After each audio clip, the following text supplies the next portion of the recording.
My name is James, and I'm currently fishing on a levee. The trick to catching fish is to suppress your presence.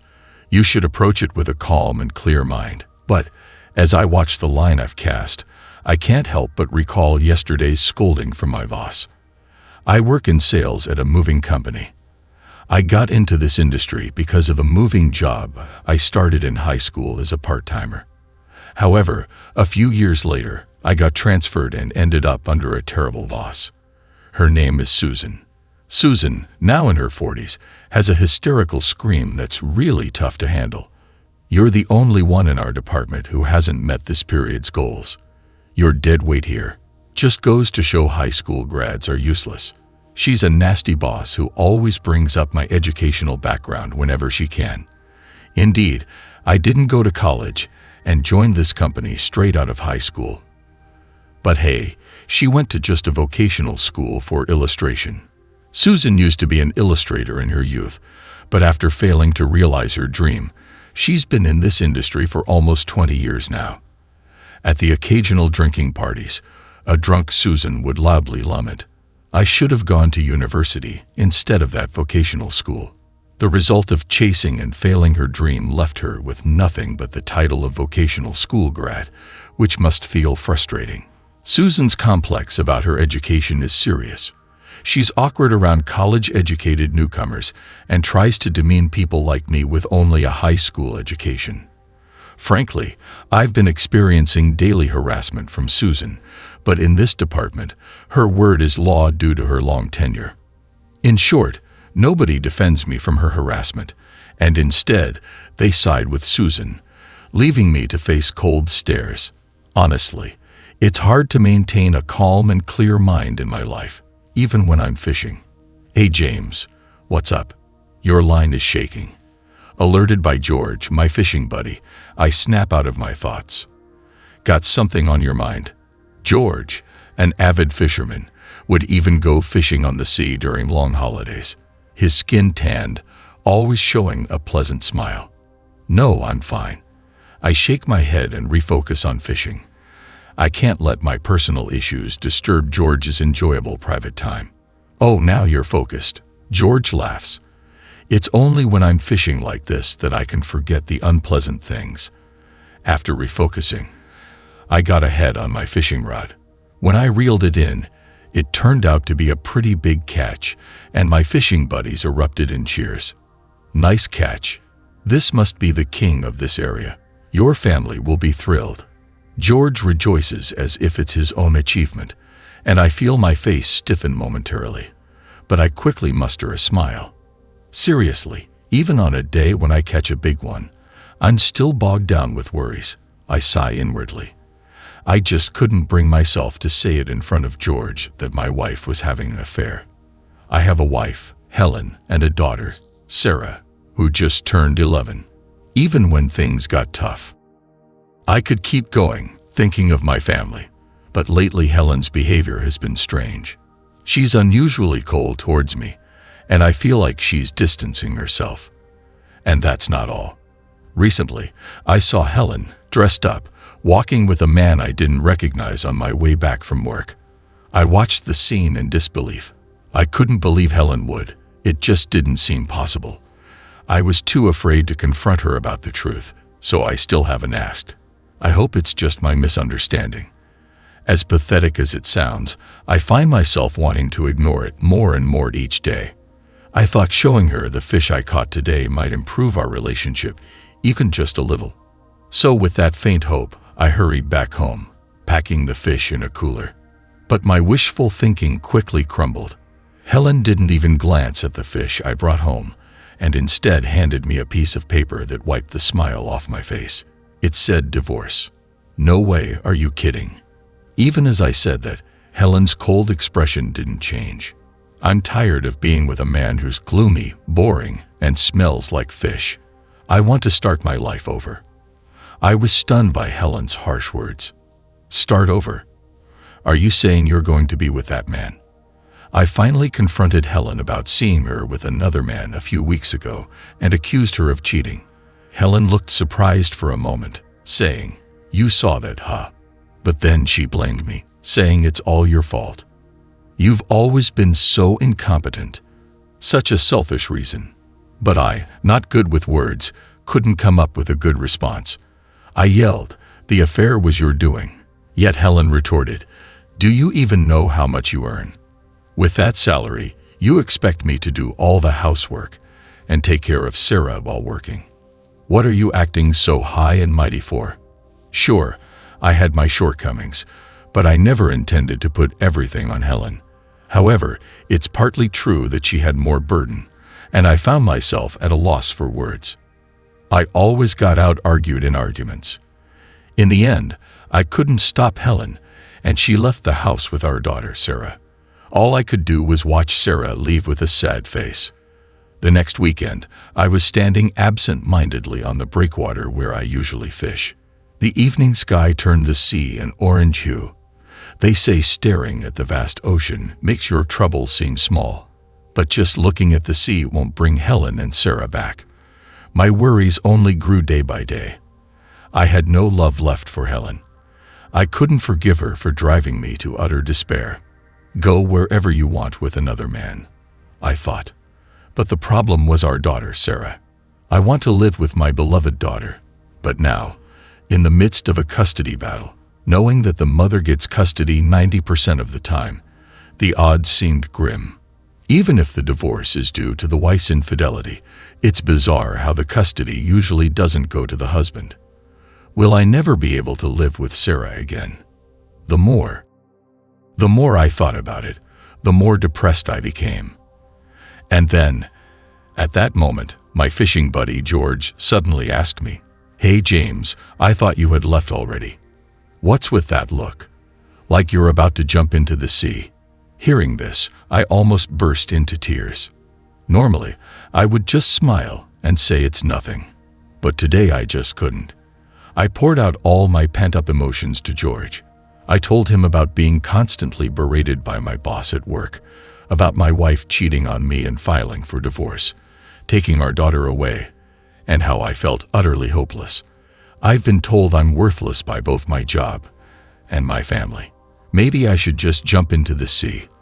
I couldn't hold back my tears. They just kept flowing. I was sobbing so much I could barely speak. But George just looked at me straight and listened to everything I had to say.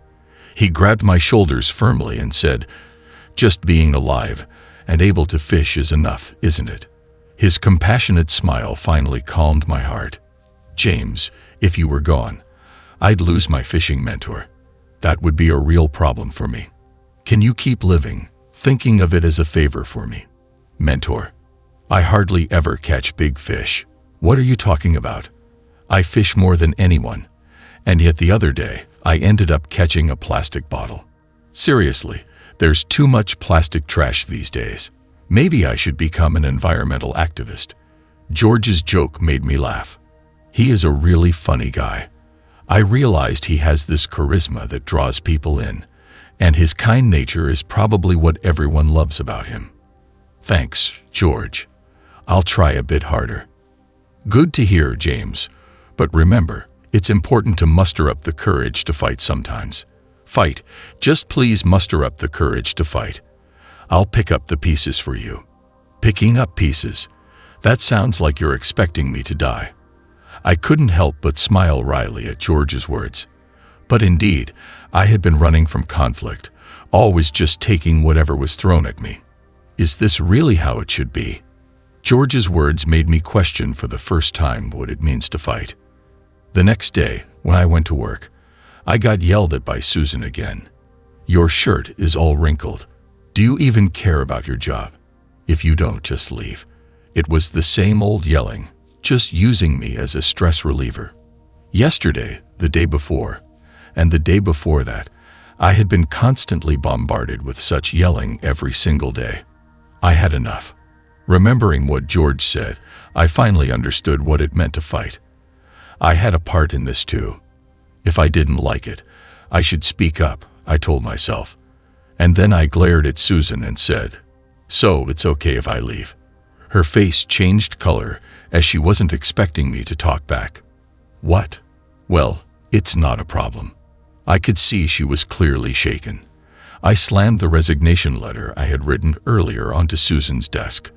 "Then please submit this to our president." The atmosphere in the office changed. Instantly, "I can't believe James is snapping," someone said in a frightened voice. Fine. If you insist that much, I'll take your resignation letter to the president's office right away." With a huff, Susan gripped my resignation letter and headed towards the president's office. "So, this is the end of this company I have worked for so many years."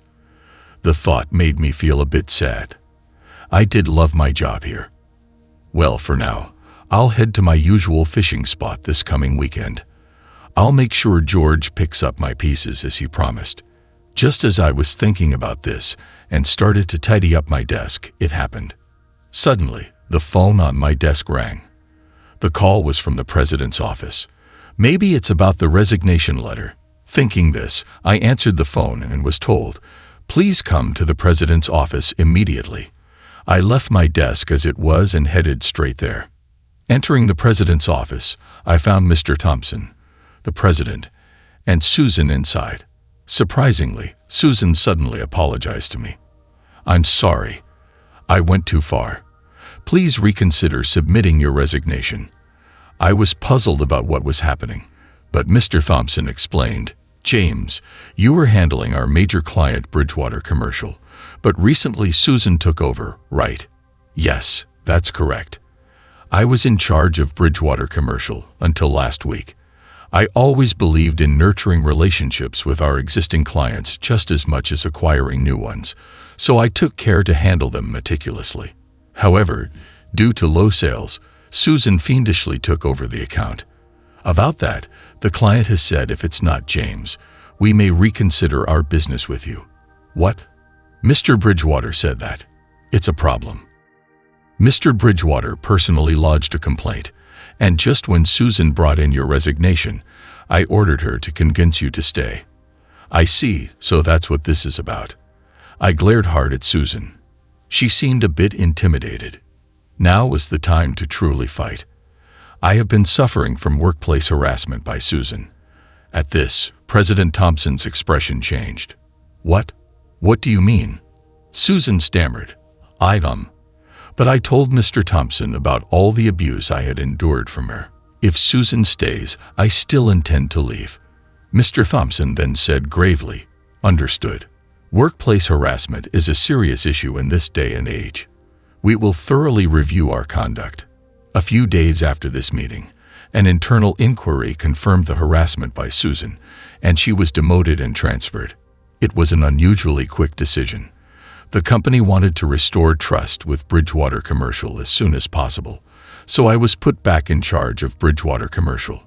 Come the weekend, I went fishing as usual. George was next to me, and I told him about Susan's transfer. "Wow, you did it after all. You fought well, James." "No, it's all thanks to your advice, George. I'm truly grateful, and I'm happy to be back handling the Bridgewater Commercial account." "That's great, James. I'm glad to be working with you again." "Thank you. I look forward to continuing our work together, Mr. Bridgewater." Hey. Drop the Mr. Bridgewater when we're off the clock." George waved his hand. Shyly, I realized that the president of Bridgewater Commercial was none other than George Bridgewater himself. Thinking back, my success in this major deal was thanks to my hobby of fishing, and being able to fish alongside George like this was also due to his invitation during a business meeting. How about we go fishing together next time? And of course, this recent issue was also resolved with George's help. He had said he'd pick up my pieces, but I never expected him to go this far. I can't thank him enough. I said this and bowed my head many times. But George looked at me and said, "The fight isn't over yet, right?" That's right. I still had a big battle ahead of me. It was a custody battle for my daughter, Sarah. "If you win custody, bring your daughter here again," George said with a smile. I nodded firmly in response. Half a year passed. I fought.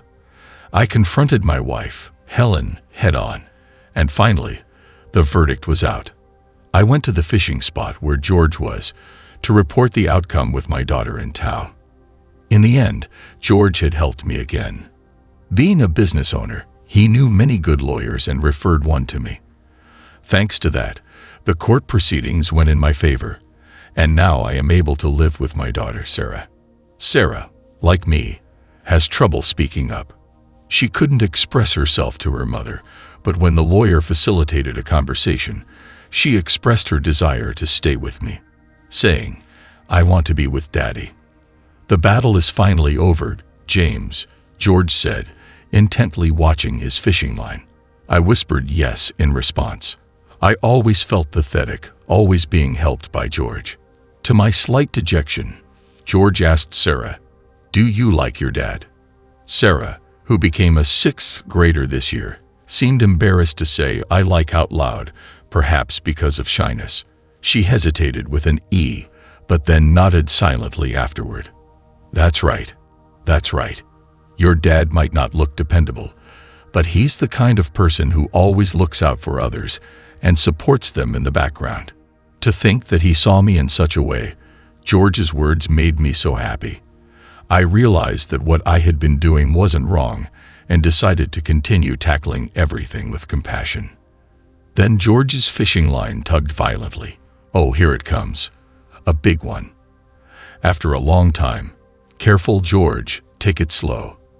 I said this and readied the net to support George, who was frantically managing his fishing rod.